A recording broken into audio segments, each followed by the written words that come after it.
program by, for, and about women today with Sandra Elkin. Good evening and welcome to Woman. This photograph is a self-portrait done by my guest this evening. It was taken in Berlin in 1930.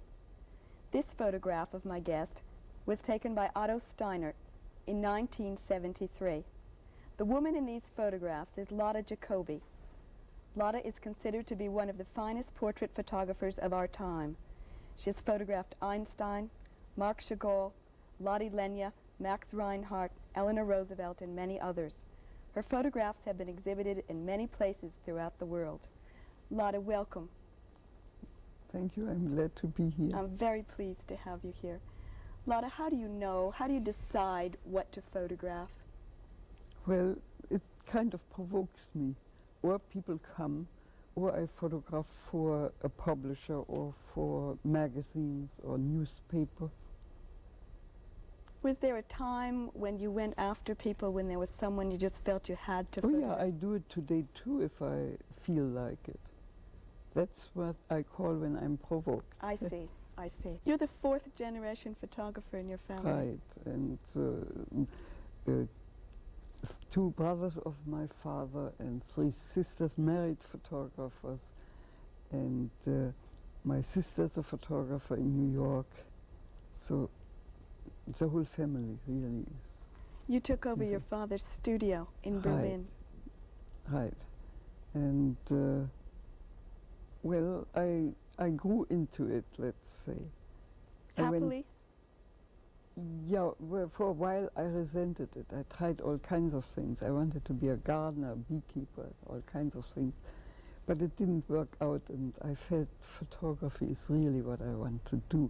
It was just the opposition of my youth that I didn't want it. Has it changed? Has photography changed over the years? Has it?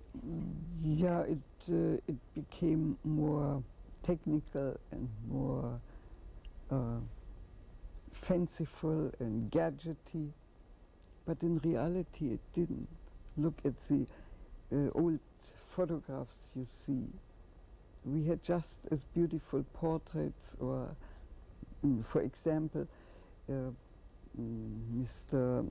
Robert Flaherty took photographs of Indians and Eskimos before he made Nanook, a year before.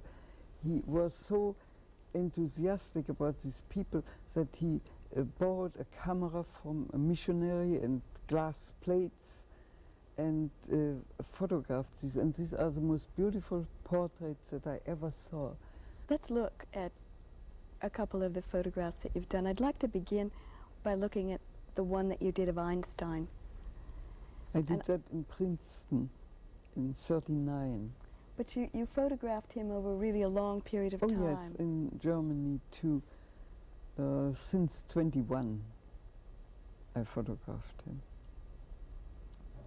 What kind of a man was he? Very nice, very modest, very kind, and he often went out of his way to help me when I came here. And Life asked him whether they could make an article on him. He said, yes, but Lotte Jacobi has the photograph. You have to bring some of her pictures. Someone told me to ask you what happened the last time you phoned him and asked to take his photograph. Yeah, he said he doesn't want to be photographed anymore. So I said, but people have to take your pictures, and that magazine wants some. He said, yes, I can't tell that to the others, but to you I can tell, Miss Jacobi, that I am an old sick man and I will never get better, for I have the throwing of the atom bomb on people on my conscience.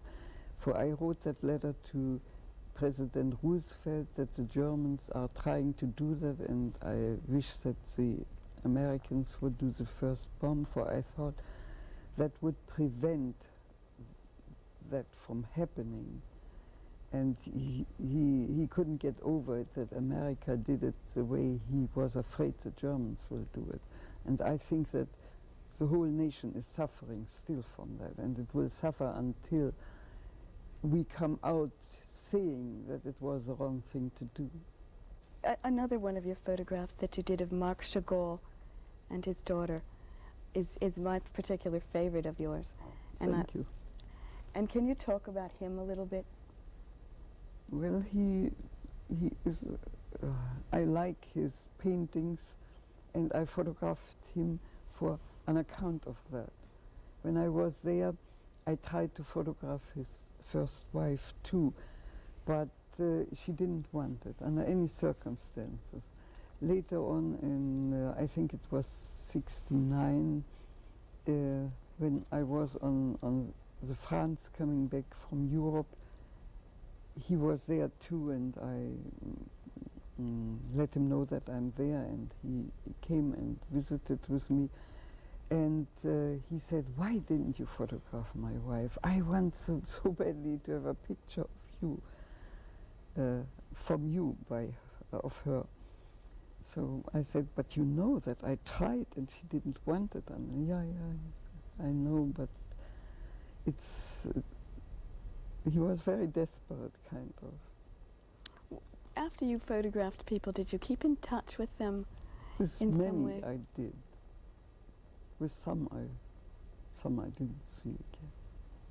You have another rather famous photograph of Eleanor Roosevelt that we're looking at now. Well, I went to a Young Democrats evening, and since somebody had told me that she'll be there, I took a picture that I had taken of Franklin Delano Jr. to give it to her and to ask her if I could photograph her. I gave it to her and asked her, and she looked at me and she said, "Well, I'll come one day." And I thought, oh, that's just a lot of talk. Well, one day the bell rings in front of the door. I open it, and there stood Mrs. Roosevelt. "I have 20 minutes. Can you photograph me now?" And so I was delighted, and I did. But it wasn't just 20 minutes, No, was it? she stayed somewhat longer. Yeah. She had just been in Oswego in that kind of camp where refugees were, that we thought was kind of a prison camp.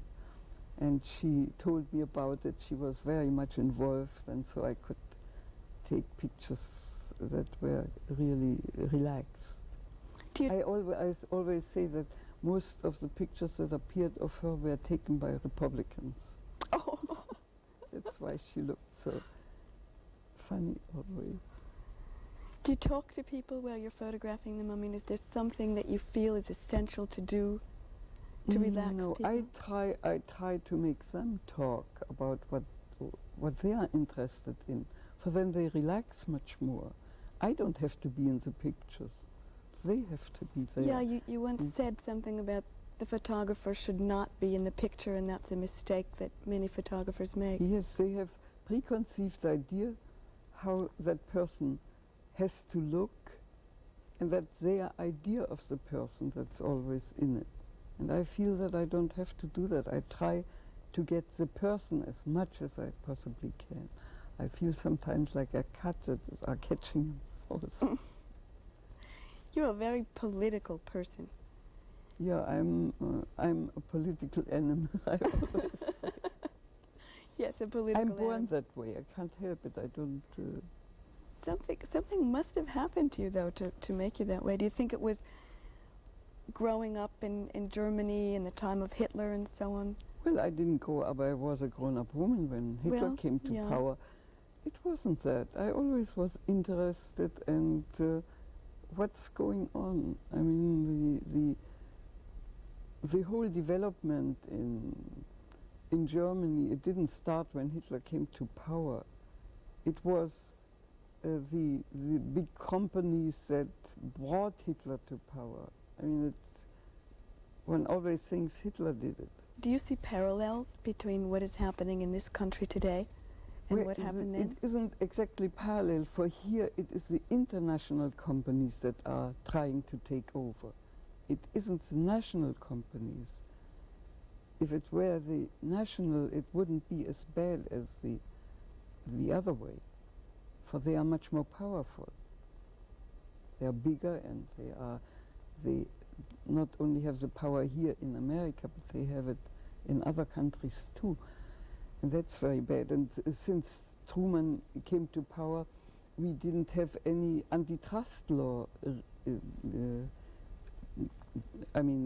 executed or anything. They grow and grow and grow as they like.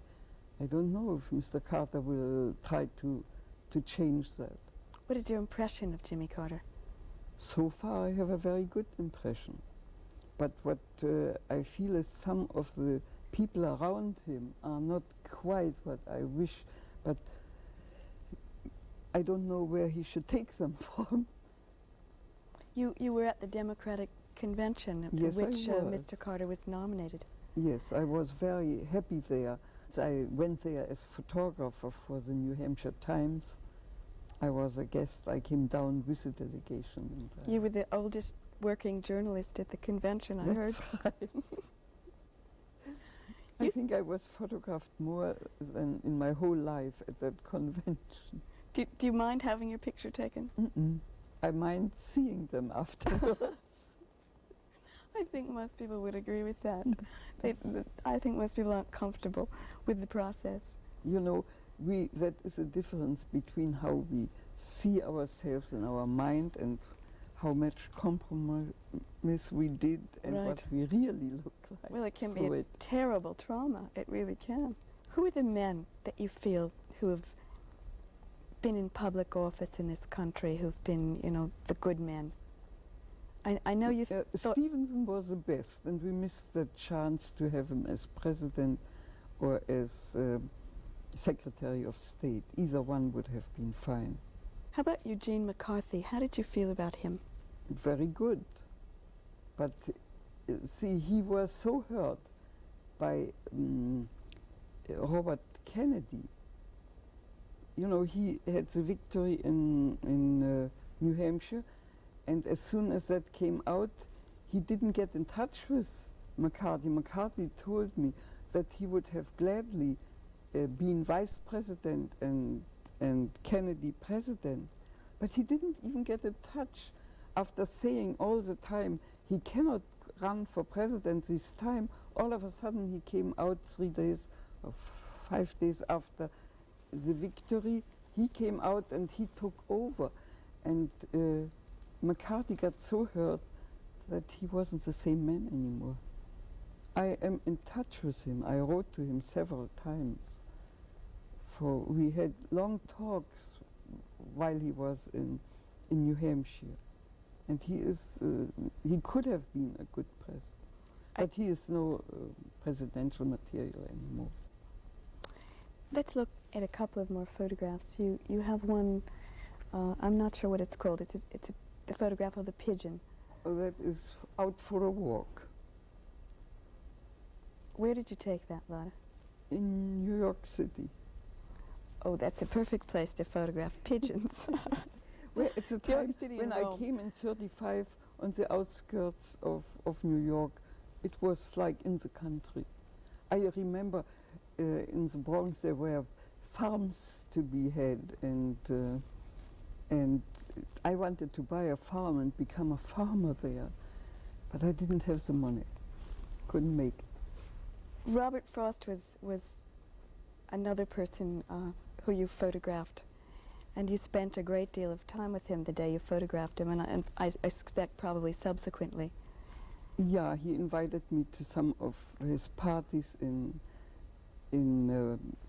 Cambridge at his secretary's house, which he had yearly, and he sent me a Christmas poem every year after I photographed Oh, how nice. him. Yeah, they are very nice things to have. You live in a small town now. Yeah, very small. They're population of under 400, is that correct? No, when we came there it was 300, now it's toward 800.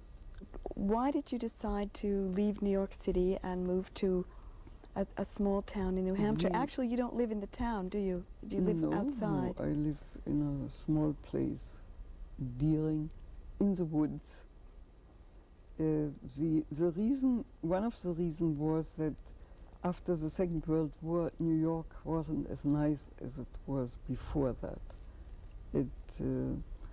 It was before that, each street was like a small town. You knew everybody, you could talk to people. Right. And that was all gone after the war.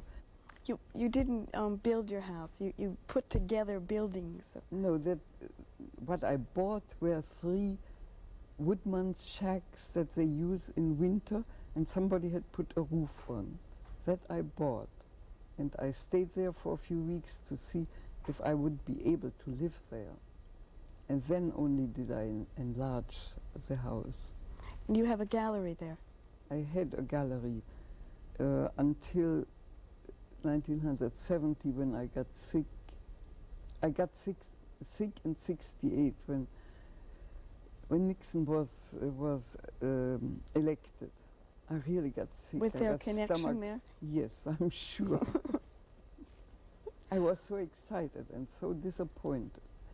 And it was all the people, Humphrey, Muskie and Jackson, who in the party were talking so much against McGovern that it wasn't funny.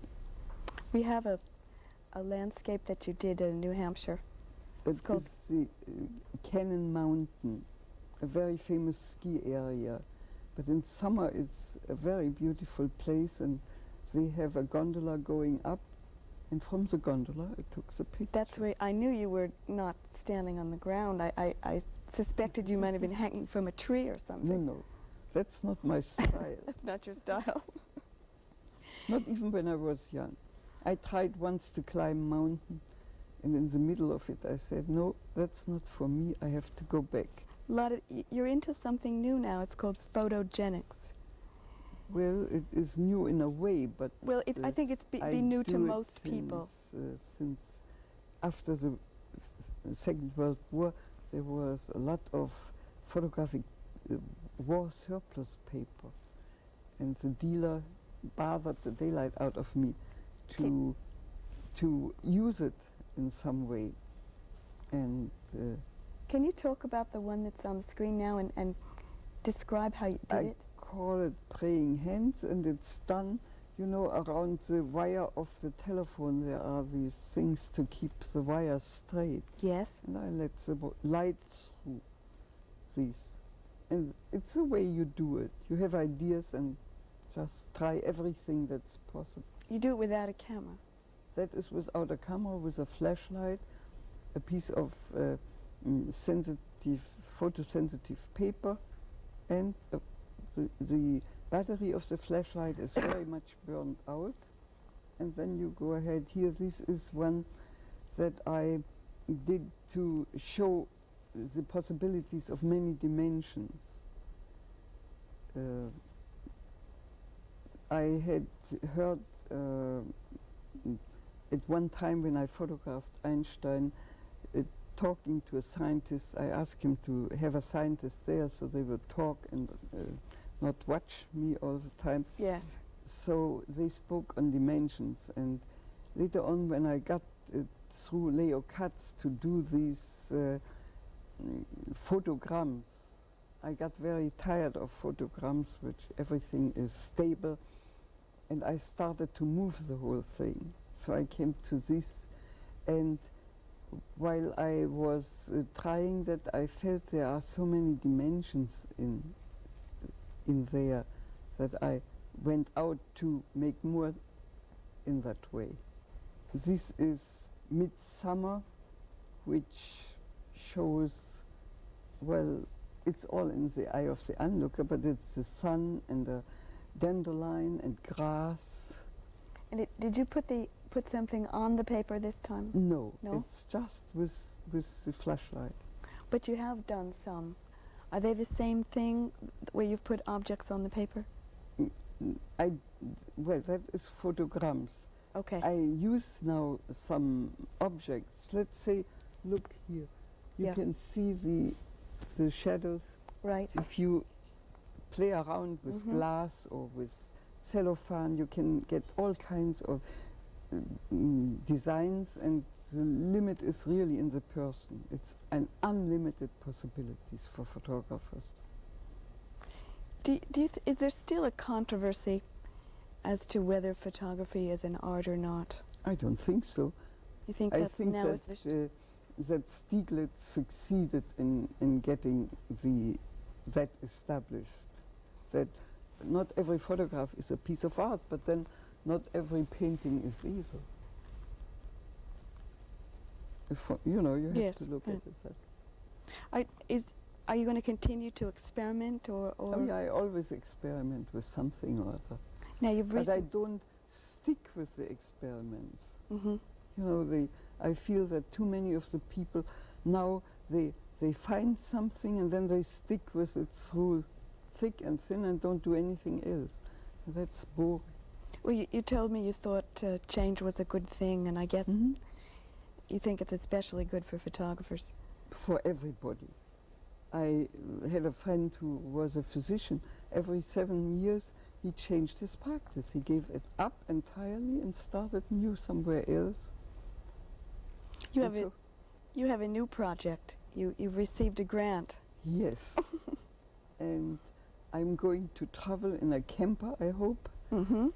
through the whole of the United States and photograph photographers. That's what the grant is for. But in the meantime, I think poets and Indians should be photographed too.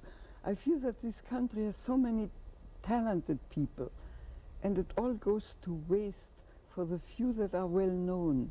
And I feel that one has to do something in that direction. I would love to make a film of it. I don't know if I'll get to that. I hope you do, because I think it would be fun for you to make the film. And it will be, I think it will be good for many people to see how much there is that they don't know of. Let's look at some more photographs. I'm not exactly sure what's coming up now. Oh, I know who that is. Beatrice Tramhunter, my daughter-in-law. Right.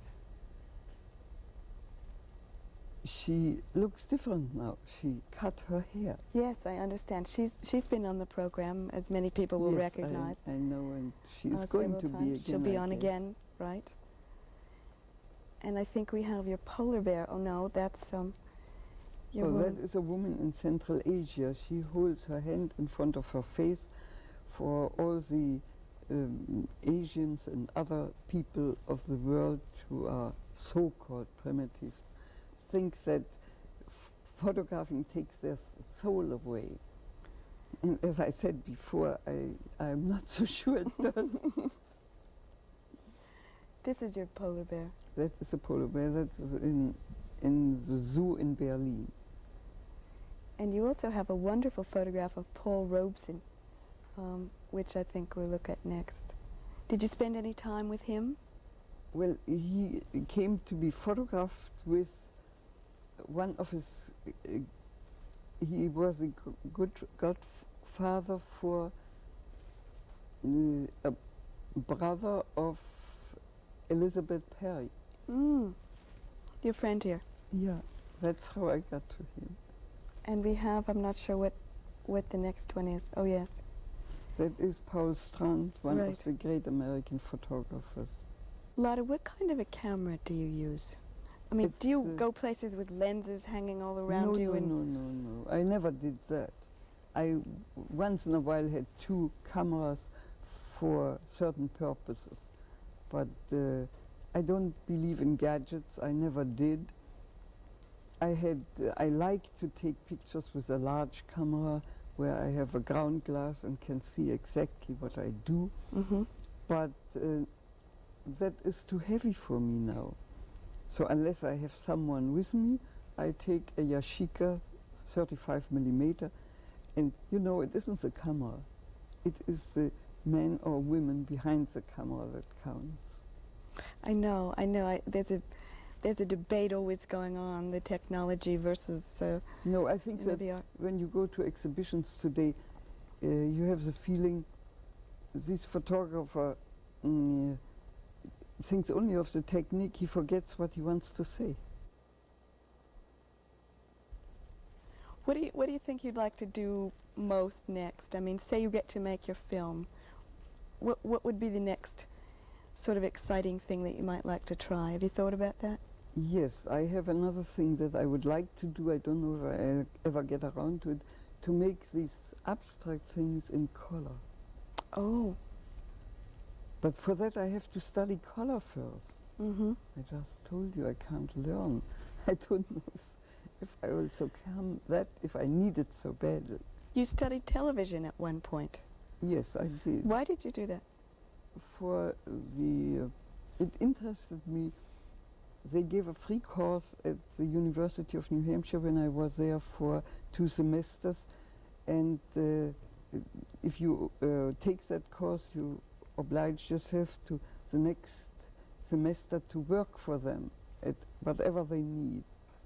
And that interested me very much, and I wanted to find out if television had to be as bad as it was there.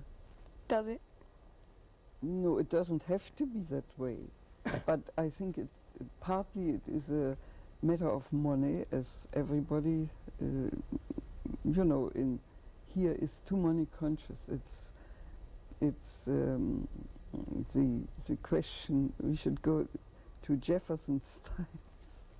To Jefferson's times, right. That instead of, you feel we're in Hamilton times now? In Hamilton times now. And we have to go forward to Jefferson To times. Jefferson.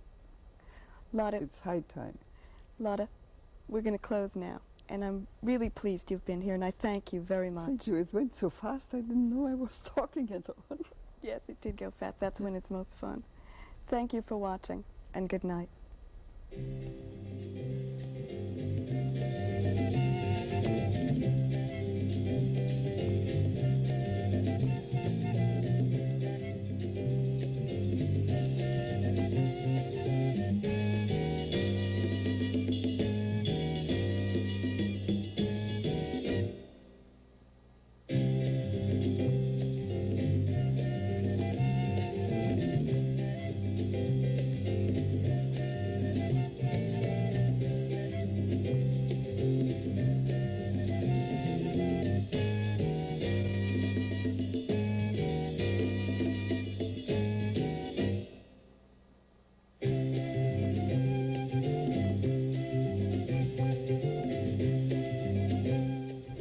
This program was produced by WNED-TV, which is solely responsible for its content.